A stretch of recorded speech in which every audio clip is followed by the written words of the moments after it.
the evolution of light rail, the future of Fort Monroe, the Virginia Indian tribes fight for federal recognition. Tonight, we bring you up to date on some of the stories that matter to you. This is What Matters.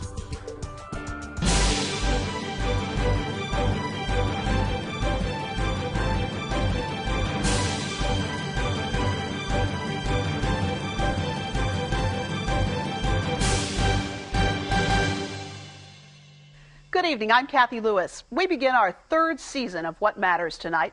First, a note of thanks for your generous support. The strong viewership of this broadcast lets us know that our in-depth approach to the issues facing us is what matters to you. Each week we've brought you a different approach to what's in the news with our lively editorial roundtables, our in-depth coverage of specific issues like transportation and energy. We've also had some one-on-one conversations with people who are changing the world around them. Tonight, as we look back, we also look ahead to bring you up to date on some of the stories that will continue to evolve in the year ahead. When you think of issues facing the region, you don't have to go far before you hit transportation. It was 1 year ago that Hampton Roads Transit's then president, Michael Towns, joined us for a discussion about the tide. At that time, unexpected railroad pilings had been discovered in the process of construction. By December, the HRT board learned that the project was about a year behind schedule, millions over budget, and that 2 employees had been fired for embezzlement but not prosecuted. In the end, it was all too much, and after some tense negotiations, Towns announced in December his retirement at the end of January. His successor, former VDOT Commissioner Phil Shuket, has also been a frequent guest on What Matters. We spoke with Shuket in his new role about where the project stands now.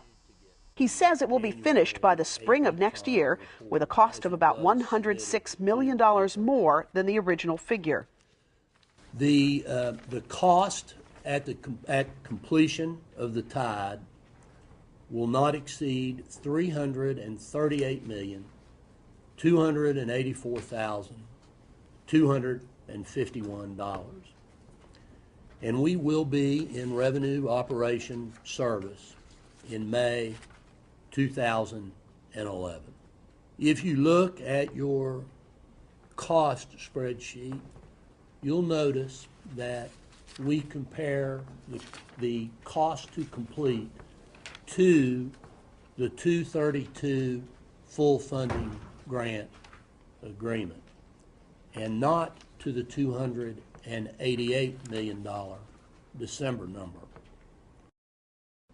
All I can tell you is that I cannot find any evidence of an analytical approach to developing the 288 cost to completion that was established in 2008.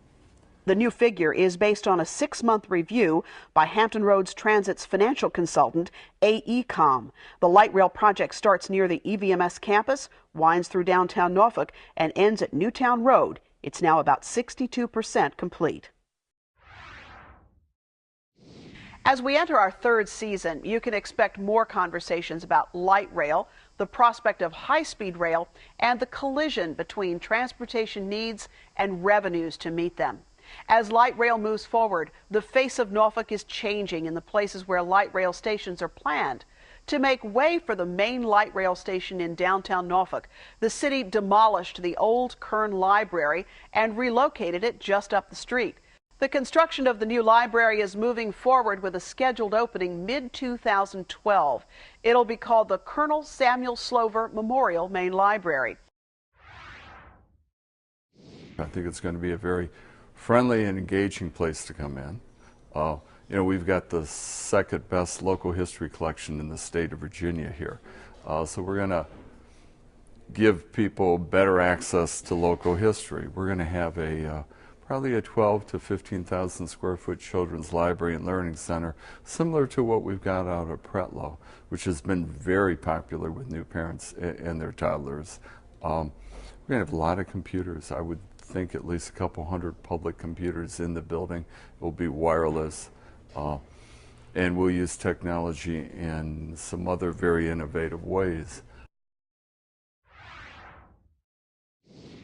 Named for a former Norfolk mayor and the founder of Landmark Communications. Among Mr. Slover's many accomplishments was the rearing of his nephew, Frank Batten, whose father had died. Frank Batten inherited the paper his uncle founded and built it into a media empire that included newspapers, television stations, and a big idea that lots of people laughed at the time. But Frank Batten had the last laugh when the Weather Channel was born. A gracious man and an outsized philanthropist, Frank Batten died in September. But his legacy lives on in many ways, but most especially at so many Virginia colleges and universities where his gifts, that total in the hundreds of millions, have made such a difference. As the Army prepares to turn over Fort Monroe to the state, what will become of the 570-acre Army post? We talked about the future of the fort with Mark Perot, with Citizens for a Fort Monroe National Park, and with the executive director of the Federal Area Development Authority, Bill Armbruster. The word development, that seems to be what scares a lot of folks. But let me point out there's been 400 years of development at Old Point Comfort and Fort Monroe. Fort Monroe is 200 years old, but there's been a community out there for most of those 400 years. It is a living community now, and we want it to continue to be that. We look at models from previous BRAC installations. What is a good model for us? We look at the Presidio in San Francisco. We look at Governor's Island out there. They all have something to offer, but what we have down here is unique. It is a vibrant community, and we want it to be so. I think Williamsburg is a better model for us to look at in terms of marrying a community with the historic elements, and they've done a beautiful job. The difference is people. You need people. Otherwise, if you're going to create just a simple garden space or a park area, you're going to have another gated community, which means at 5 o'clock, the tourists go home, you lock the gate, and you have a park. So what does the reuse plan as it stands now, and I hear your concern about putting more, making that a green space, that area that we're talking about, that contested area, the Weary area. That area is already a mixed-use area, and okay. And we have people So what living do you there. envision, what does the reuse plan envision for that area right now? The reuse plan right now says the future of that area is undetermined in terms of the long-range use. Immediately for the next 10, 15, 20 years, we want it to continue to be a mixed use. If we're serious about mixed use meaning residents, service facilities, schools, office buildings, and that's what you've got there now. Okay. You've got a convenience store, you've got a gas station, you've got a bank, you've got a bowling center. If we're going to get tourists out there, you're going to need these facilities, and that's a perfect place to put them. Kathy, my group doesn't oppose all development on Fort Monroe. For one thing, we want all the historic buildings reused with residents and businesses producing revenue to help make this place self-sustaining. And we are in support of any necessary additional new development to make it pay its way. Carefully done in compliance with the strictest standards and great thought and care given to it. For example, the North Gate area, Bill proposes significant new development, and my group doesn't oppose that in concept. But the idea that because after World War II, the Army erected a bunch of 60s-style bowling alley, gas stations, that somehow is going to drive the future of Fort Monroe, I think is a big mistake. We have to try for the highest aspiration at Fort Monroe.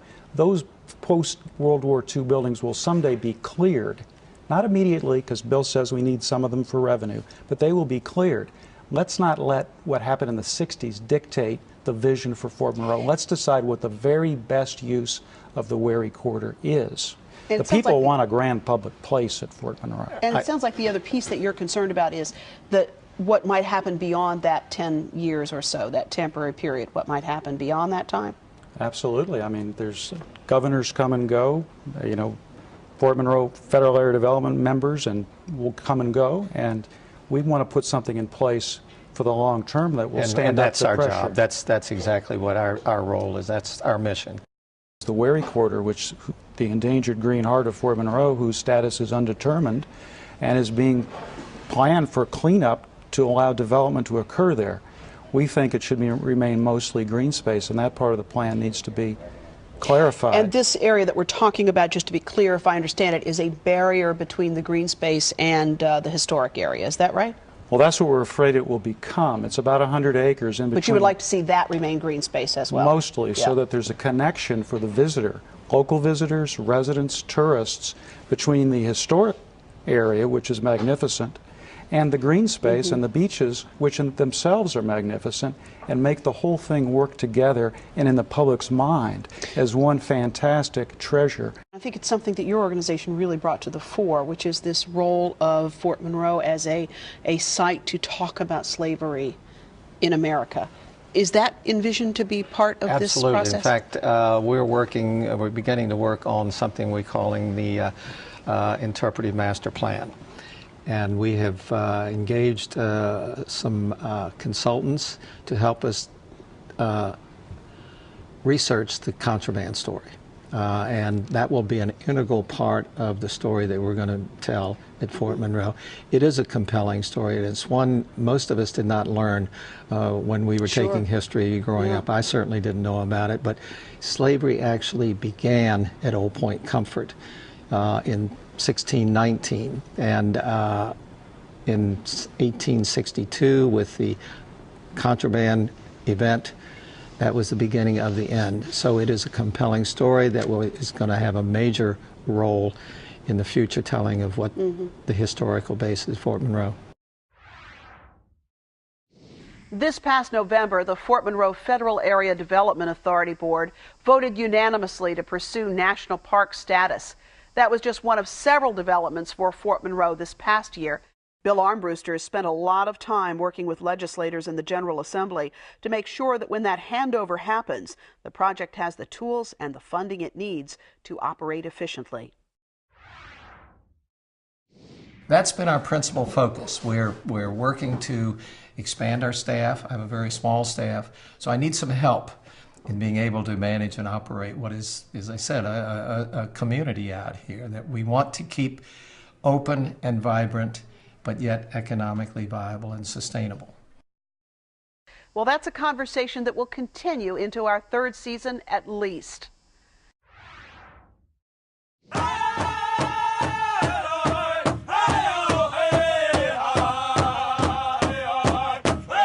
In June, we profiled the fight for 6 Virginia Indian tribes seeking federal recognition. At issue is a bill that would bestow the same rights afforded to the 562 tribes that are currently federally recognized. This would also unlock the door to federal financial help that the tribes believe would help make amends for discrimination in the early part of the 20th century. This seems like the year that we're going to make good progress, and based on all indications, the buzz, if you will, on Capitol Hill, what people are saying, different people that we don't even know, different organizations, they all continue to tell us that it's going to happen for us and soon. And a lot of it is because we have had good hearings in the past. We had a hearing in the Senate last year. We ended on a high note. We seem to have good support from the chairman of the Indian Affairs Committee in the Senate, and so that's always a plus. And just the shift in the demographics, I guess, of the Senate to a more democratic balance, I guess, or more Democrats. To us, this is a nonpartisan issue. It shouldn't be along party lines, but quite often it does come down along party lines. And I know there's a lot of conversation around federal recognition that has to do with prospective federal benefits. But you've noted, Chief, that for you it's very much more about pride and identity. It's a matter of pride. It's acknowledging we are who we say we are. It's acknowledging that in 1607 we were a sovereign nation, and that hasn't changed. So there would be probably some educational benefits, but the driver has been ego, pride, recognizing these native tribes to be the sovereign entities that they were then and that we are today. So as you think about when you were much younger and you look at today, do you think this issue has progressed? I mean, do you think this House passage of this bill is a sign of progress? I think it is a sign of progress. My wife accused me of being an eternal optimist, guilt is charged, because last year, 2 years ago, I said, I think it'll pass this year. Yeah. But I will tell you that this year I have more confidence that the right thing's going to happen. At the end of the day, I'm an American, and in America, at the end of the day, to be redundant, the right thing ultimately happens.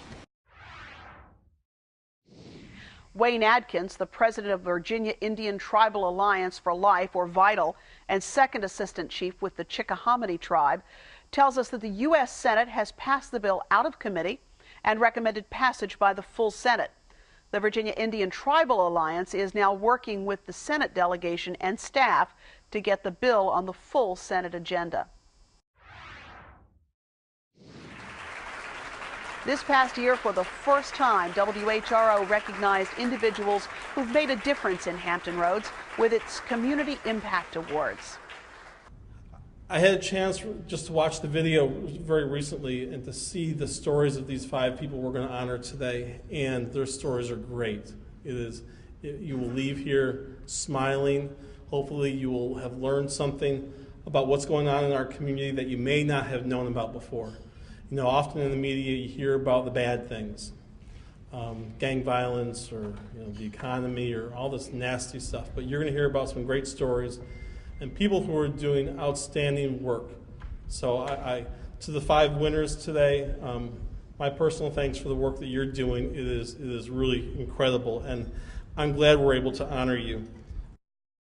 The second Community Impact Awards will be presented in May and will feature this year's recipients during a special program this summer.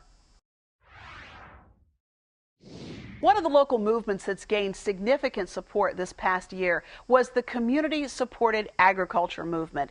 It's an effort to create a greater connection between people who eat and the people who grow what we eat. Much of that movement is taking shape at the region's farmers markets.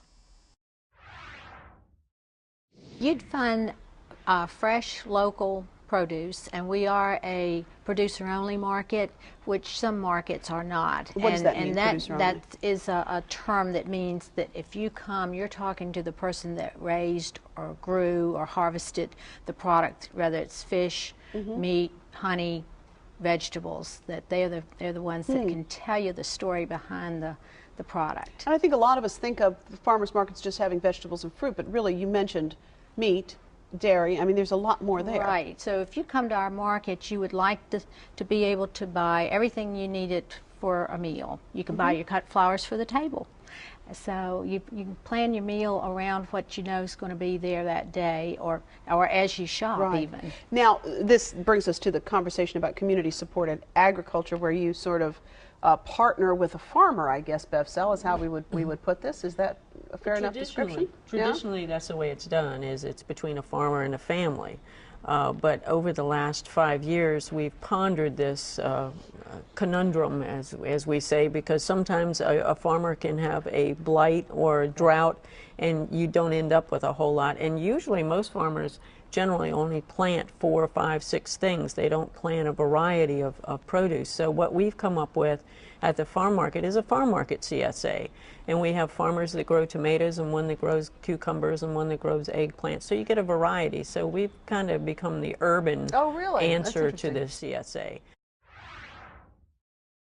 Since that program, Norfolk's 5 Points Community Market has grown, expanding its lunch and dinner offerings. And in the past several months, the market at the corner of Church and 26th Streets has become home to Green Alternatives, which is a store selling sustainable products.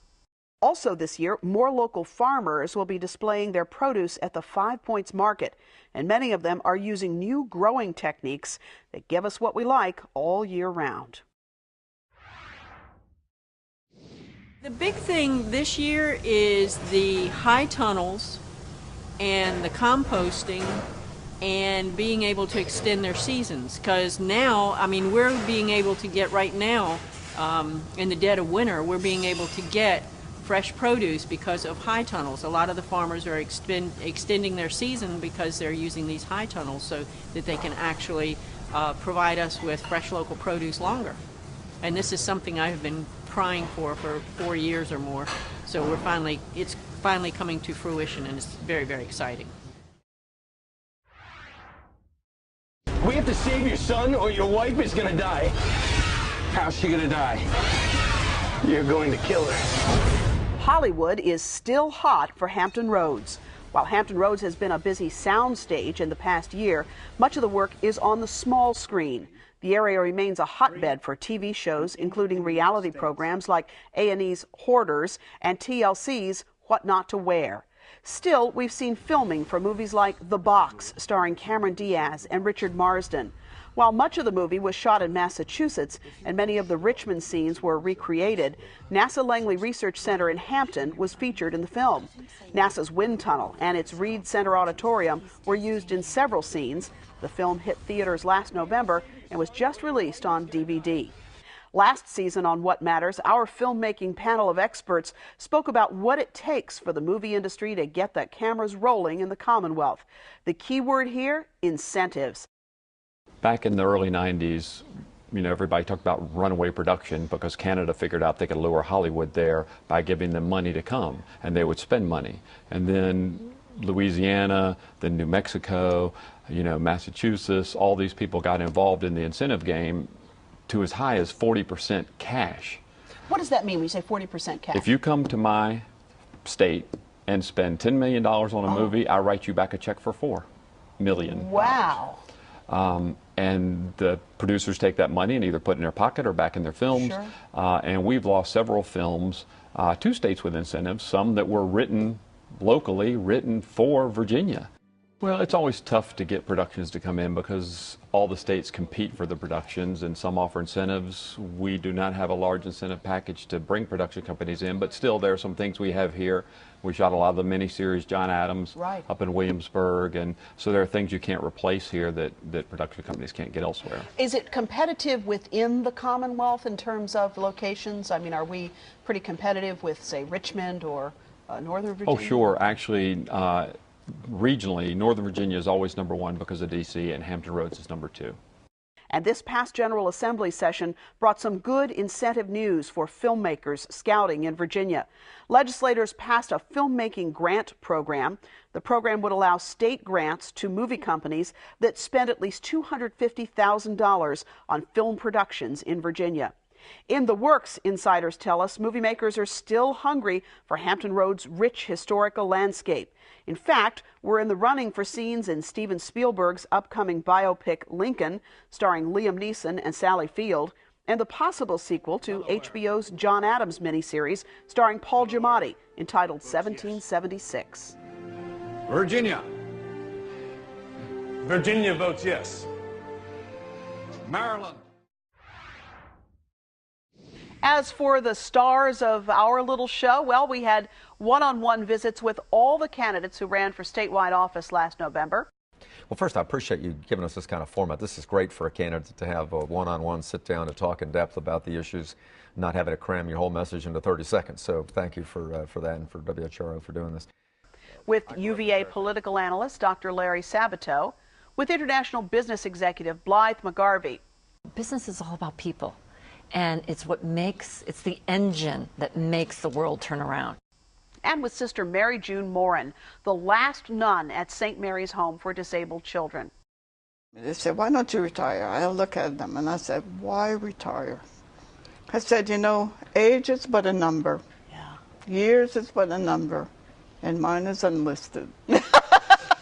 And I said, if you're still capable of doing the work, why retire? And I said, if I comes to a point where I say to myself, I can no longer do the work, well then, so be it. It's a different deal. Let it be. But if I still can give to the children, why not? As for coming attractions, look for more of these long-form conversations. We'll have an interview with the president of the Eastern Virginia Medical School, Harry Lester, and the incoming president of Regent University, Carlos Campo. And we'll take you back on the road, outside our usual studio home here at WHRO. Our on-location program with the venerable Albert Dumar, the man behind the ice cream cone and the iconic drive-in restaurant that bears his name. Well, that program was so successful, it's been picked up for national distribution. So as we begin our third season, tell us what you think. What matters to you? It's easy to watch any of our past programs. Just visit our website, whatmatters.tv. And while you're there, you'll also find many ways that you can be in touch. Drop us an email or join us on Facebook. You can also sign up for our weekly newsletter, and we'll be happy to let you know what we're working on. And if you're contacting us by way of post, write to us here at WHRO. Our address is 5200 Hampton Boulevard, Norfolk, Virginia 23508. You can also call us at 889-9425. And I'd also like to invite you to join us and call in to Hearsay on 89.5 WHRV. Listen in live each weekday at noon for some lively local conversation there as well. Thanks again for watching. I'm Kathy Lewis, and we'll see you next time for another look at what matters.